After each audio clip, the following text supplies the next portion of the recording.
Сашо млад, пак изчезна мъглата с бутилка менто, усмивка и сянка. Казва, че бил луд, но всъщност е споко. Търси си място в света, но ходи много пако. Роди се на петия етаж, в панел, където мечтите са в колаж.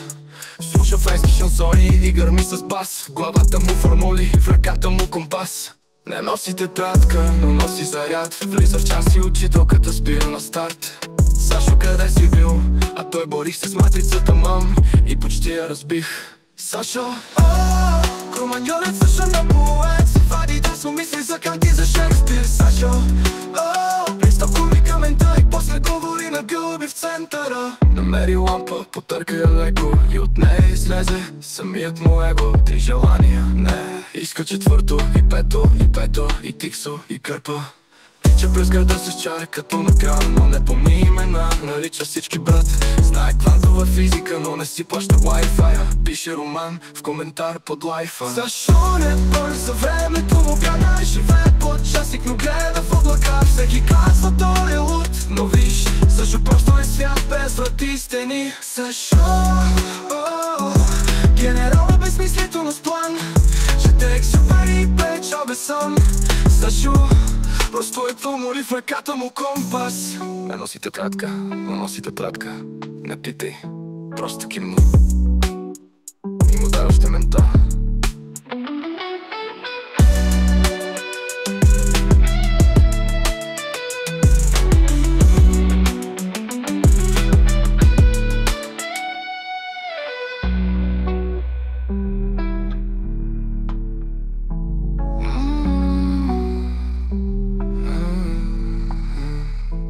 Защо? Писал куби към мента и после говори на Бог през ентера. Намери лампа, потърка я леко. Влиза в час и учителката спира на старце. Сашо, къде си бил?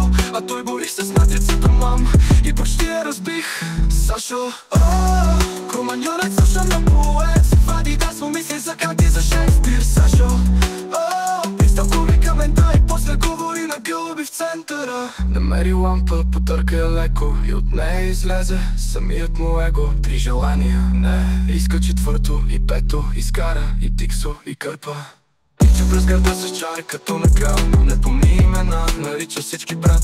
Знае квантова физика, но не си плаща Wi-Fi. Пише роман в коментар под лайфа. Защо не бърза, времето му бяга, живее под частник, но гледа в облака. Всеки казва, той е луд, но виж, Сашо просто е свят без врати и стени. Защо генерала безмислителност план, чете Екзюпери и печал без сън. Защо просто е пълмори в ръката му компас. Пресънти и стени. Така, ако го видиш някъде, не питай, просто кимни и му дай още мента.